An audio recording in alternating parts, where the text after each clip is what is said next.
शीर्षस्थ रंग को हम भगवा रंग कहते, केसरिया, जो त्याग का, कर्म का, प्रकाश का, ज्ञान का रंग है। नमस्कार, मैं दीपक सिंह सरूची।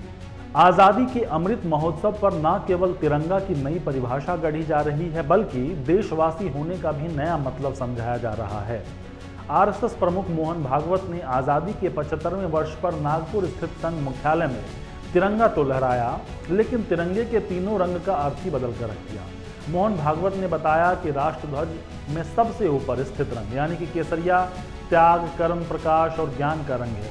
उन्होंने कहा कि हम पवित्र बनेंगे, हमारा मन विकारों से ग्रस्त नहीं होगा, इसलिए दूसरा रंग सफेद है और हरा रंग लक्ष्मी जी का प्रतीक है, जो सभी प्रकार की समृद्धि दिखाती है। उन्होंने कहा कि यह सब हम धर्म का पालन करके ही कर सकते हैं, इसलिए ध्वज के केंद्र में धर्म चक्र है। इन बातों को समझकर हमें परिश्रम करना चाहिए।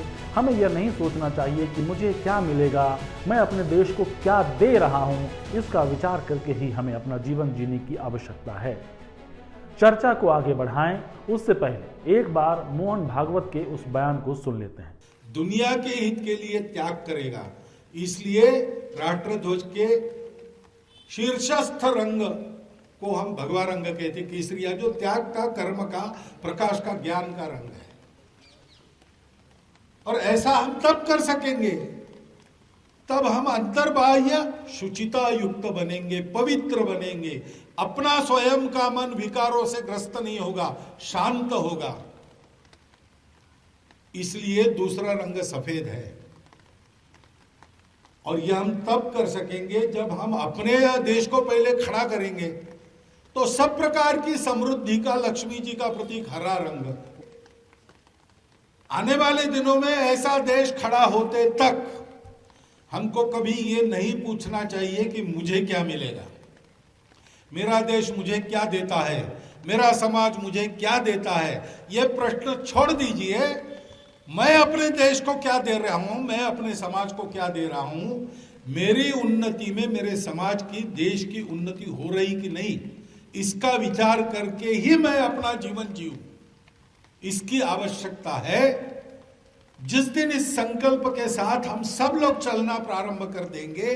केसरिया रंग को देश की शक्ति और साहस के तौर पर परिभाषित किया गया। वहीं बीच की सफेद पट्टी को धर्म चक्र के साथ शांति और सत्य का प्रतीक बताया गया, जबकि निचली हरी पट्टी को उर्वरता, वृद्धि और भूमि की पवित्रता के तौर पर दर्शाया गया। इसके बीचों बीच गहरे नीले रंग का एक चक्र है। नीला रंग आकाश, महासागर और सार्वभौमिक सत्य को दर्शाता है, जो अशोक की राजधानी के सारनाथ के शेर के स्तंभ पर बना हुआ है। और इसमें 24 तीलियां हैं। 24 तीलियां मनुष्य के 24 गुणों को प्रदर्शित करती हैं। मनुष्य के लिए बनाए गए 24 धर्म मार्ग की तुलना अशोक चक्र की 24 तीलियों से की गई है। अशोक चक्र के अंदर मौजूद 24 तीलियों का भी अलग अलग महत्व है। पहली तीली संयम, संयमित जीवन जीने की प्रेरणा देती है। दूसरी तीली आरोग्य, निरोगी जीवन जीने के लिए प्रेरित करती है। तीसरी तीली शांति, देश में शांति व्यवस्था कायम रखने की सलाह। चौथी तीली त्याग, देश एवं समाज के लिए त्याग की भावना का विकास। पांचवी तीली शील, व्यक्तिगत स्वभाव में शीलता की शिक्षा। छठवीं तीली सेवा, देश एवं समाज की सेवा की शिक्षा। सातवीं तीली क्षमा, मनुष्य एवं प्राणियों के प्रति क्षमा की भावना। आठवीं तीली प्रेम, देश एवं समाज के प्रति प्रेम की भावना। नौवीं तीली मैत्री, समाज में मैत्री की भावना। 10वीं तीली बंधुत्व, देश प्रेम एवं बंधुत्व को बढ़ावा देना। 11वीं तीली संगठन, राष्ट्र की एकता और अखंडता को मजबूत रखना। 12वीं तीली कल्याण, देश व समाज के लिए कल्याणकारी कार्यों में भाग लेना। 13वीं तीली समृद्धि, देश एवं समाज की समृद्धि में योगदान देना।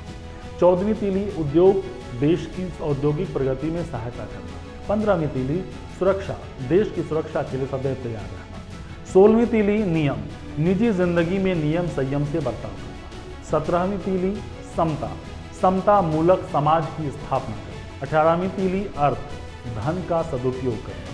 19वीं तीली नीति, देश की नीति के प्रति निष्ठा रखना। 20वीं तीली न्याय, सभी के लिए न्याय की बात करना। 21वीं तीली सहकार्य, आपस में मिलजुल कर कार्य करना। 22वीं तीली कर्तव्य, अपने कर्तव्यों का ईमानदारी से पालन करना। 23वीं तीली अधिकार, अधिकारों का दुरुपयोग ना करना। 24वीं तीली बुद्धिमत्ता, देश की समृद्धि के लिए स्वयं का बौद्धिक विकास करना। क्या किसी व्यक्ति के लिए तिरंगा की नई परिभाषा गढ़ना इतना आसान है, या देशवासी को क्या करना चाहिए और क्या नहीं, उसको लेकर भी नए तरीके से परिभाषा गढ़ी जाएगी। मोहन भागवत अपने बयान में कहते हैं, हमें ये नहीं सोचना चाहिए कि मुझे क्या मिलेगा, मैं अपने देश को क्या दे रहा हूँ, इसका विचार करके ही हमें अपना जीवन जीने की आवश्यकता है। तो क्या लोगों से कहा जा रहा है कि अब वो सरकार से सवाल ही ना करे? पिछले 70 सालों की सरकार के दौरान भी देश में किसी न किसी की सरकार तो रही ही है। क्या यही बात तब बीजेपी या आरएसएस के लोग कहते थे? एक बार फिर भागवत साहब के उस बयान को सुन लेते हैं। दुनिया के हित के लिए त्याग करेगा, इसलिए राष्ट्रध्वज के शीर्षस्थ रंग को हम भगवा रंग कहते, केसरिया, जो त्याग का, कर्म का, प्रकाश का, ज्ञान का रंग है।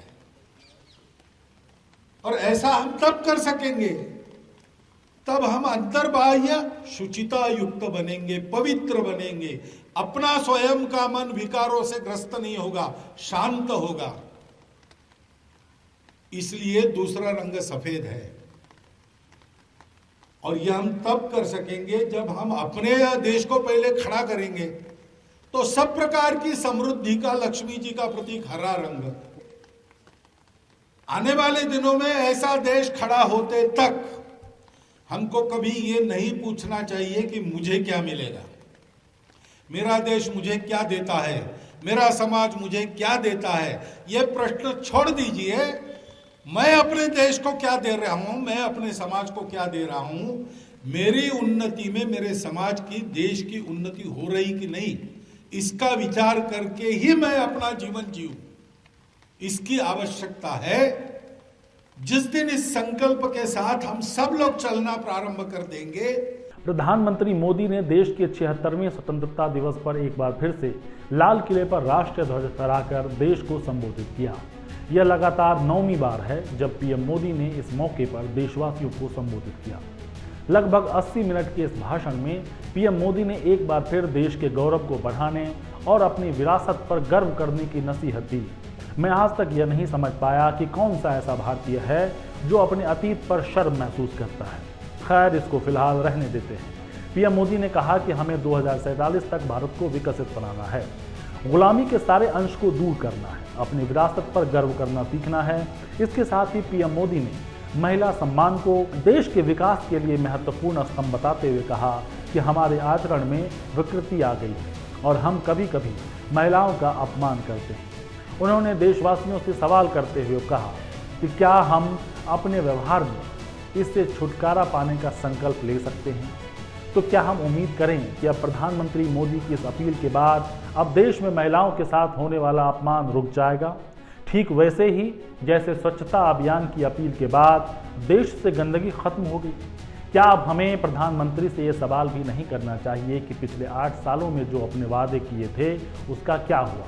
आपके उन वादों का क्या हुआ जो 2022 में पूरे होने थे? क्योंकि अगला टारगेट तो आपने 2047 का दिया है। क्या लोगों को हर साल 2 करोड़ के हिसाब से 16 करोड़ रोजगार मिल गए? क्या बुलेट ट्रेन चलने लगी? क्या बिना नल वाला ही मकान सबको मिल गया? क्या किसानों की आय दोगुनी हो गई? मिनिस्ट्री ऑफ हाउसिंग के डाटा के मुताबिक 1.22 करोड़ घर बनाने की मंजूरी मिली थी। इनमें से अब तक 61 लाख मकान ही बने हैं, दिए किसी को नहीं गए। वहीं किसानों की आय की बात करें तो राष्ट्रीय नमूना सर्वेक्षण कार्यालय यानी कि NSSO के मुताबिक 2014 में किसानों की आय 6,426 थी, जो 2021 तक बढ़कर 10,218 हो गई। वहीं रेल मंत्री अश्विनी वैष्णव के मुताबिक 2026 तक गुजरात के सूरत और बिलीमोरा के बीच देश की पहली बुलेट ट्रेन चल जाएगी। तो मोहन भागवत की नई परिभाषा के मुताबिक क्या हमें सरकार से यह नहीं पूछना चाहिए कि आपने जो वादा किया था उसका क्या हुआ? इन्हीं तमाम मुद्दों पर बातचीत करने के लिए हमारे साथ जुड़ गए हैं वरिष्ठ पत्रकार संजीव सिंह। सर, हमारे कार्यक्रम में आपका स्वागत है। नमस्कार सर।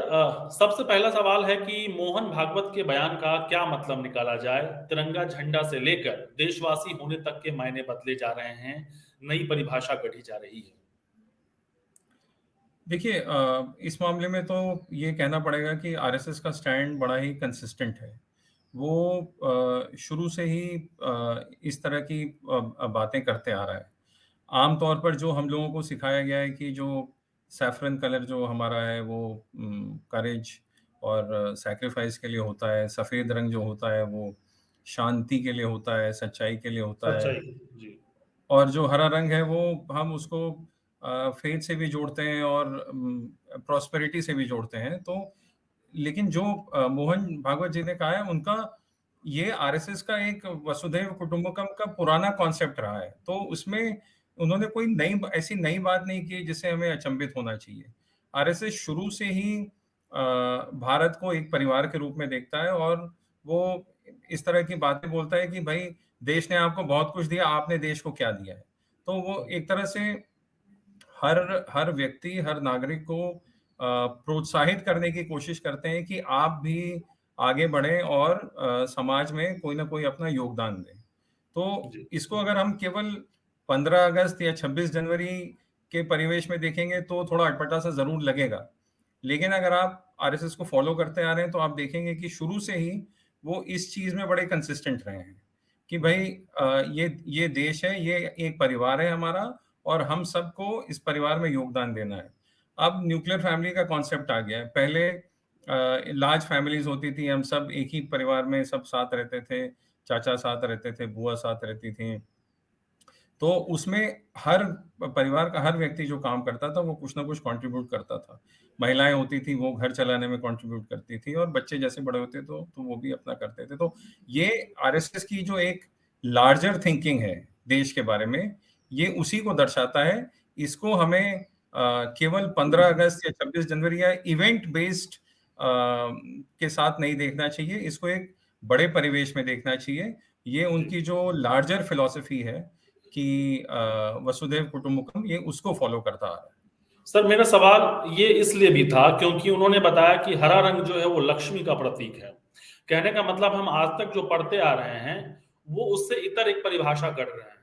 क्या वो नई जनरेशन की सोच बदलने की कोशिश कर रहे हैं?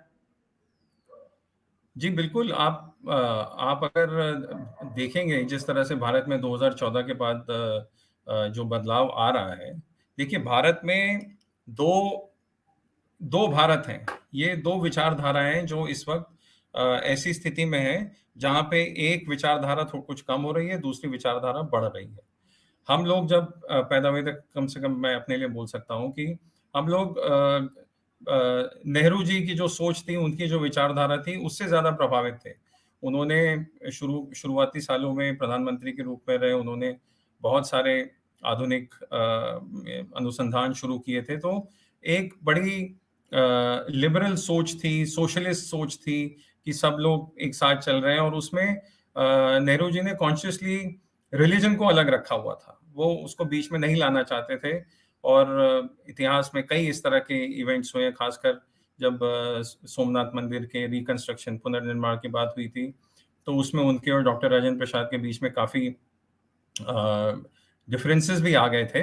लेकिन वो उनकी एक सोच थी और उन्होंने देश को एक दिशा में ले जाने की कोशिश की।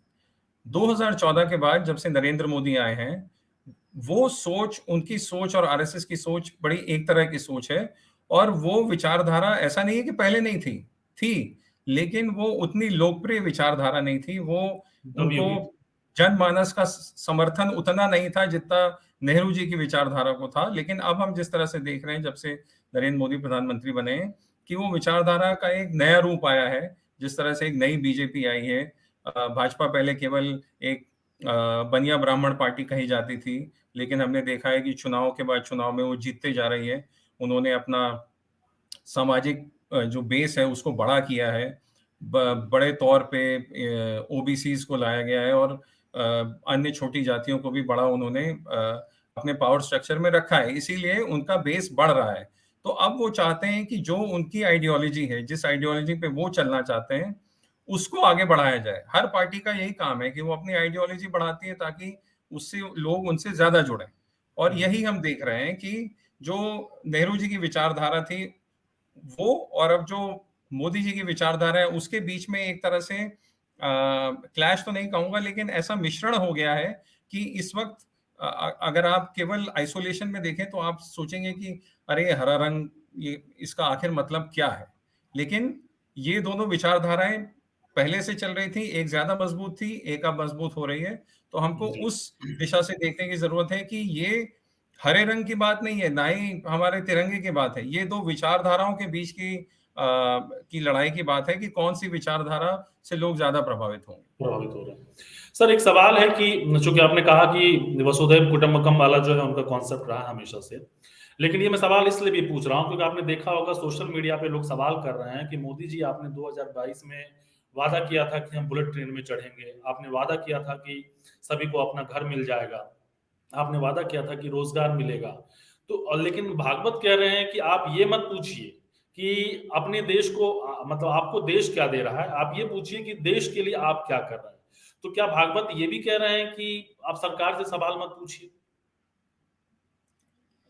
देखिए, सरकार से सवाल पूछना तो ये लोकतंत्र का एक बहुत ही बड़ा स्तंभ है और ऐसी बात कोई कह नहीं सकता कि सवाल नहीं पूछिए। हाँ, उनका संकेत भले ये हो सकता है कि आप पहले ये देखिए कि आपने देश के लिए क्या किया, उसके बाद आप इस तरह के सवाल पूछिए। वो उनका मत है और वो उनका एक पर्सनल ओपिनियन है। अगर हम बात करें कि जो डिलीवरी की बात है, तो देखिए हमें ना नरेंद्र मोदी सरकार पे इतना टफ नहीं होना चाहिए क्योंकि आप देखिए 2019 में उन्होंने चुनाव जीता, मई में उन्होंने चुनाव जीता। उसके बाद मार्च 2020 में लॉकडाउन आ गया। 6 महीने कोई काम नहीं हुआ। आपने देखा कि कैसे हरिद्वार में गंगा जी इतनी साफ हो गई कि लोग ऐसे ही पानी पीने लग गए। तो उसका मतलब कोई फैक्ट्री नहीं चल रही थी, कोई भी काम नहीं चल रहा था, लोगों के पास काम नहीं था। वो सिलसिला 2021 तक चलता रहा। तो हमारी इकोनॉमी पहली बार हमने देखा 2020 में कि वो माइनस में चली गई थी और फिर उसका रिकवरी धीरे-धीरे हुआ और अब जाके हम ऐसी स्थिति में हैं कि हम विकास के पथ की ओर बढ़े हैं। तो ये भी एक बड़ा कारण है जिसे हमें डिस्काउंट नहीं करना चाहिए। जब कोविड था उस वक़्त सरकार के पास टैक्स के तौर पे कोई कमाई नहीं थी। बस वो थोड़ी बहुत कमाई थी जो पेट्रोल वगैरह से उनको हो रही थी क्योंकि बाकी सब काम बंद था। उसके बाद उनको वैक्सीन बनाना था। वैक्सीन बनाने में उनका काफ़ी समय लग गया, पैसे खर्च हो गए, उनको आइसोलेशन वार्ड्स तो इस तरह का जो हेल्थ क्राइसिस, इमरजेंसी क्राइसिस पूरे विश्व में देखने को मिला था, वो भारत ने भी सामना किया और ऐसा नहीं है कि केवल भारत की इकोनॉमी गिरी, बाकी अन्य देशों की भी इकोनॉमी एकदम गिर गई थी। अब वो सब भी धीरे-धीरे वापसी विकास की ओर बढ़े हैं। तो इस मामले में अगर हम भाजपा ने 2019 में प्रॉमिस किया था कि वो डिलीवर करेंगे और हम 2022 में देखें, तो उसमें ऑब्वियसली हमें ये दिखाई देगा कि डिलीवरी थोड़ी कम है। लेकिन उसके पीछे सबसे बड़ा कारण ये है कि पिछले 3 साल में 1.5 से 2 साल तो कोई काम ही नहीं हुआ। सर ये सवाल इसलिए भी है क्योंकि 2014 से पहले का या 2014 के कुछ दिनों बाद तक का आप मोदी जी का कोई भाषण सुनेंगे तो उसमें वो कहते थे विकास की बात, हर जगह विकास की बात होती। वो कहते भी थे विकास होगा तो वो हिंदुओं के लिए भी होगा, मुसलमानों के लिए भी होगा। लेकिन कल आपने सुना होगा लाल किले पर वो अपनी विरासत पे गर्व करने की बात कर रहे हैं, गुलामी के सारे अंश दूर करने की बात कर रहे हैं।